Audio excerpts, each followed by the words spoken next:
डरावनी कहानियां देखने में नहीं, सुनने में मजा आता है। सुनिए भूतकाल और वर्तमान का रहस्य। चेतन एक सामान्य युवक था, लेकिन उसकी जिंदगी में कुछ असामान्य घटनाएं हो रही थी। हर रात वह अजीब सपने देखता जो उसे किसी दूसरी दुनिया में ले जाते। कभी वह खुद को किसी पुराने महल में पाता, तो कभी किसी युद्ध के मैदान में। उसे यह समझ नहीं आ रहा था कि ये केवल सपने हैं या उसके अतीत से कोई जुड़ाव। एक दिन जब वह अपनी लाइब्रेरी में पुरानी किताबें पढ़ रहा था, उसे एक रहस्यमयी पुस्तक मिली। उस किताब में जो लिखा था, उसने उसकी पूरी जिंदगी बदल दी। यह कहानी उसी रहस्य को उजागर करने की यात्रा है। चेतन एक छोटे से शहर में रहता था। वह एक लेखक था और ऐतिहासिक कहानियां लिखने में उसकी गहरी रुचि थी। उसकी जिंदगी एकदम सामान्य थी, लेकिन पिछले कुछ महीनों से उसे एक ही सपना बार बार आ रहा था। हर रात जब वह सोता तो एक महल में पहुंच जाता। वहां के गलियारे उसे जाने पहचाने लगते थे, जैसे वह वहां पहले भी रह चुका हो। लेकिन सबसे अजीब बात थी कि जब भी वह शीशे में देखता, खुद को किसी और के रूप में पाता, एक राजकुमार के रूप में। उसके कपड़े पुराने जमाने के थे और वह खुद को एक अलग नाम से बुलाते हुए सुनता, राजकुमार वीरेंद्र। यह सपना उसे बेचैन करने लगा था। वह इस रहस्य को सुलझाने के लिए अपने दोस्त राहुल से मिला, जो इतिहास का प्रोफेसर था।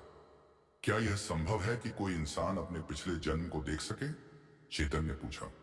राहुल ने हंसते हुए कहा, संभव तो कुछ भी है, लेकिन तुम्हें यह कैसे यकीन हुआ कि यह सपना सच हो सकता है? चेतन ने उसे अपने सपनों की हर बात बताई। राहुल गंभीर हो गया। तुम्हें एक बार हमारे विश्वविद्यालय के इतिहास विभाग में आकर कुछ प्राचीन ग्रंथ देखने चाहिए, राहुल ने सुझाव दिया। अगले दिन चेतन विश्वविद्यालय गया। वहां उसे एक बहुत पुरानी किताब मिली। इसका शीर्षक था राजकुमार वीरेंद्र का शापित जीवन। उसने जैसे ही किताब के पन्ने पलटे तो वह चौंक गया। किताब में जो वर्णन था वह बिल्कुल उसके सपनों जैसा था। यह कैसे संभव है, उसने मन में सोचा। वह किताब पढ़ने लगा। राजकुमार वीरेंद्र एक बहादुर योद्धा था, लेकिन उसकी जिंदगी एक अभिशाप से घिरी थी।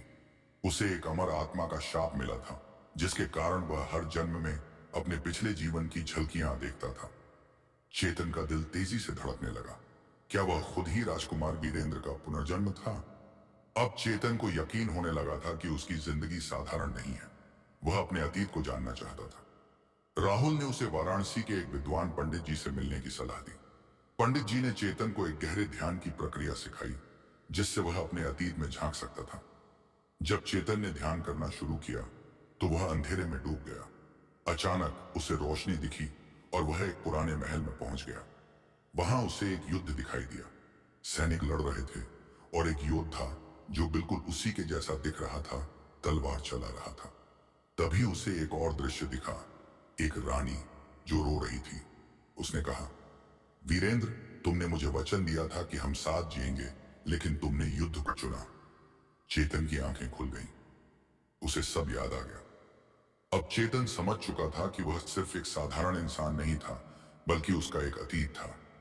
उसने उस रानी के बारे में जानने की कोशिश की। पुराने दस्तावेजों में उसे पता चला कि रानी का नाम अनामिका था और वह अपने पति की मृत्यु के बाद आत्महत्या कर चुकी थी।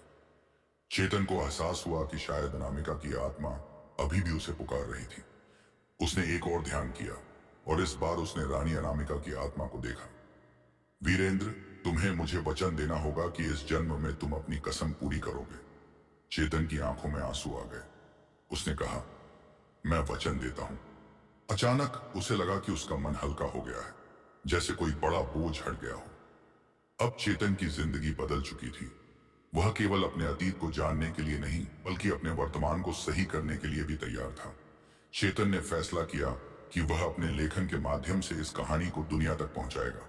वह अब समझ चुका था कि इंसान का जीवन केवल वर्तमान तक सीमित नहीं होता, बल्कि उसके अतीत और भविष्य से भी जुड़ा होता है। उसने अपने अगले उपन्यास का शीर्षक रखा, भूतकाल और वर्तमान का रहस्य।